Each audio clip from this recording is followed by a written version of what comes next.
All right, sorry for the wind, but I'm going to show you really quick I believe it's the AWR fourth bolt or subframe or rear differential brace, whatever you want to call it, with the rear cover installed on a Ford Explorer ST.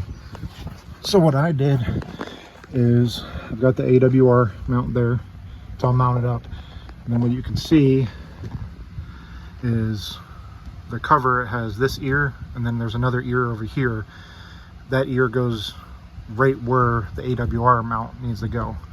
So what I did is I just trimmed it a little long, and there's actually a little pocket right there. When you install the AWR, there's like a little small pocket. So what I did is I ran some silicone there, some clear silicone, and then I just kind of tucked it in there, and then I just let it dry. And this little ear here from the mount, I kind of pinched the felt there too to kind of hold it. As you can see, it holds up good.